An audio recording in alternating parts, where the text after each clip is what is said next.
ओडिशा राज्य बेसरकारी अध्यापक कर्मचारी संघर निष्पत्ति क्रमे संघर सभापति विश्वरंजन दास नेतृत्व में अनिर्दिष्ट काल पर्यंत कलम छाड़ आंदोलन डाक दिखाई। ଏହି ପରିପ୍ରେକ୍ଷୀରେ ଭଦ୍ରକ ଜିଲ୍ଲା ଚାନ୍ଦବାଲି ମହାବିଦ୍ୟାଳୟରେ ଅଧ୍ୟାପକ ଏବଂ କର୍ମଚାରୀମାନେ ଗତ 18 ତାରିଖ ଠାରୁ କାର୍ଯ୍ୟବନ୍ଦ ଆନ୍ଦୋଳନ ଚଳାଇଛନ୍ତି। ଫଳରେ ଶିକ୍ଷାଦାନ ସହିତ ଅନ୍ୟାନ୍ୟ କାର୍ଯ୍ୟ ବାଧାପ୍ରାପ୍ତ ହୋଇଛି। ଏବେ ପରୀକ୍ଷା ଥିବାରୁ ପିଲାମାନେ ହଇରାଣ ହେଉଥିବା ପ୍ରକାଶ କରିଛନ୍ତି। ବେସରକାରୀ ଅଧ୍ୟାପକ କର୍ମଚାରୀ ସଂଘ 2008 ରୁ 2018 ପର୍ଯ୍ୟନ୍ତ ପୂର୍ଣ୍ଣ ଅନୁଦାନ ଦାବିରେ ଭୁବନେଶ୍ୱର ଗାନ୍ଧୀ ମାର୍ଗରେ ଆନ୍ଦୋଳନ କରିଥିଲେ। ମହାବିଦ୍ୟାଳୟରେ 40 ରୁ ଉର୍ଦ୍ଧ୍ୱ କର୍ମଚାରୀ ସମାନ କାର୍ଯ୍ୟକୁ ସମାନ ଦରମା ପାଇନଥିବା ବେଳେ एने पूर्वर बीजेडी सरकार एवं एबे भाजपा सरकार निकट में दाबी जणाइथिले मध्य ए पर्यंत सुफल मिल नहीं।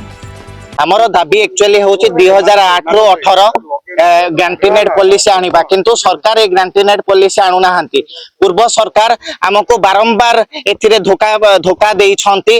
तथापि 13 मास परे भी जो मोहन सरकार आसिले से प्रतिश्रुति देई हमको प्रतारणा करी छंती। 12 थर मुख्यमंत्री को अभियोग प्रकोष्ठ को आमे जाइथिले मध्य फल शून्य। मोहन सरकार जानंतु जे आमको ये दाबी न्याय्य दाबी सरकार को दियंतु। सरकार आज राजरास्ता रे 497 दिन अहोरात्र धारण पर भी सरकार को कर्णपात होने कौन पाई आज शिक्षक राजरास्ता रे जे भविष्यत करूची पिला मानकर सी आज राजरास्ता रे बसिबो एटा कोन सरकार को भल लागुची। सेति पई आमे विश्वरंजन सार निर्देश रे 16 तारिख रु आमे प्रत्येक ओडिसा रे प्रत्येक जिल्ला रे कार्यबंद आंदोलन करिचु। जे पर्यंत सरकार हम दाबी सुनी नांती से पर्यंत ये आंदोलन जारी रही। अध्यापक अध्यापिका जो बसचंदी स्ट्राइक करी से पिला मानन ऊपर बहुत प्रभाव पड़छि। हमर क्लास हेई परने पिला माने बहुत समस्या सम्मुखीन होचंदी जा फल कि से माने परीक्षा रे रिजल्ट भी खराब करचंदी। क्लास बोर्ड सस्पेंड होचे ऑफिस रे कार्यक्रम मध्ये सब बंद रहउछि। या द्वारा